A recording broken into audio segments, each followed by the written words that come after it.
Hello बच्चों, आइए प्रश्न दिया गया है। यहाँ पर प्रश्न को पढ़ लेते हैं। प्रश्न कह रहा है 7C0 plus 7C1 plus 7C1 plus 7C2 plus dash dash dash plus 7C6 plus 7C7 का मान है। पहला ऑप्शन हमें दिया है 2 की घात 7 माइनस 1, दूसरा दिया है 2 की घात 8 माइनस 2, तीसरा दिया है 2 की घात 8 माइनस 1 और चौथा दिया है 2 की घात 8।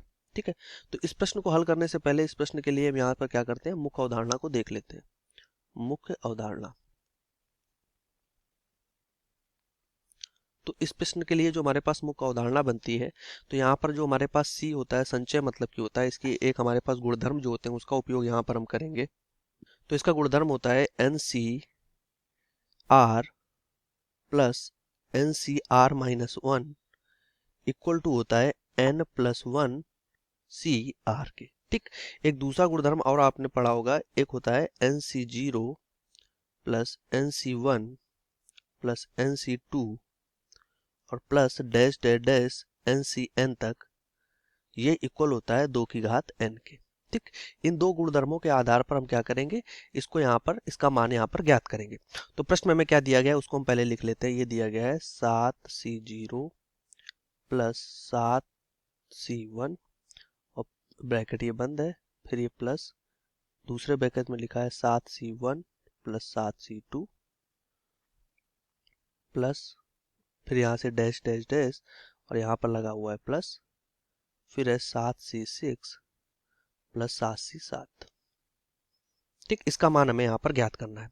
तो अगर हम पहले गुणधर्म का उपयोग करें, देखो जैसे लिखा है एन सी आर और n C r minus one, मतलब एन सी जीरो और एन सी वन। ठीक, अगर इसको पहले लिख लोगे तो ये वन माइनस वन, ये जीरो ही आएगा ना, एन आर माइनस वन करोगे तो जीरो ही तो आ जाएगा।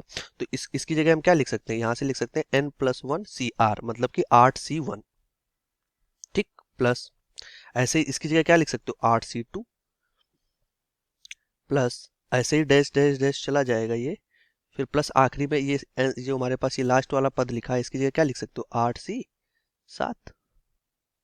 ठीक, अब यहाँ पर अगर देखो जो ऊपर दूसरा गुणधर्म लिखा है वो जीरो से स्टार्ट हो रहा है और एन सी एन तक जा रहा है, ये वन से स्टार्ट हो रहा है। तो हम यहाँ क्या करते हैं, एक 8C0 को हम जोड़ देते हैं और 8C0 को घटा देंगे और लास्ट में 8C8 को जोड़ देंगे और 8C8 को घटा देंगे। तो यहाँ पर क्या करते हैं, 8C0 को हम जोड़ देते हैं, ये हो गया 8C1 और plus 8C2 plus dash dash dash, यहाँ से हो जाएगा प्लस 8C7 है और यहाँ पर भी लास्ट में हम क्या करते हैं 8C8 को जोड़ देते हैं।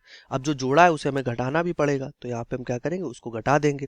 तो यहाँ से हो जाएगा, ये ब्रैकेट के अंदर अलग लिख लो और माइनस लगा दो और यहाँ पे हो गया 8C0 और इसको हमने और किसको घटाना है, हमें 8C8 को घटाना है, तो 8C8, इन दोनों को हमने क्या किया, यहाँ पर घटा दिया।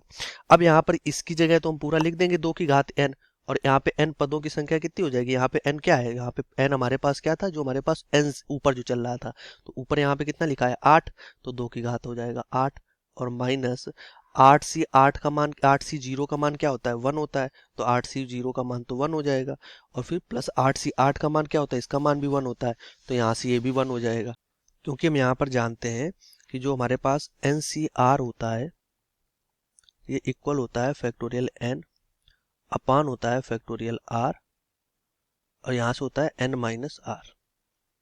ठीक, अब यहाँ से अगर आप मान रखोगे तो हमें जो मान मिलने वाला है वो हमारे क्या मिल जाएगा, यहाँ पे अगर फैक्टोरियल 8C0 को खोलोगे तो यहाँ से क्या हो जाएगा, फैक्टोरियल 8 हो जाएगा, यहाँ r का मान 0 हो जाएगा, फैक्टोरियल 0 की वैल्यू 1 होती है और 8 माइनस 0 भी 8 हो जाएगा, तो 8 से 8 कट के 1 आ जाएगा, ऐसे 8C8 भी 1 आ जाएगा। ठीक है, तो यहाँ से हमारे पास ये कितना मान आ गया, 2 की घात 8 माइनस का 2, जो कि इस प्रश्न का क्या हो जाएगा, यहाँ पर उत्तर हो जाएगा कि हमारे पास जो यहाँ पर इसका मान होने वाला है वो 2 की घात 8 माइनस 2 होने वाला है। तो ऑप्शन की अगर हम बात कर लेते हैं तो यहाँ से ऑप्शन जो हमारा सही है वो बी ऑप्शन यहाँ पे सही है। ठीक है, तो आशा करते हैं आपको इस प्रश्न का उत्तर समझ में आया होगा। धन्यवाद।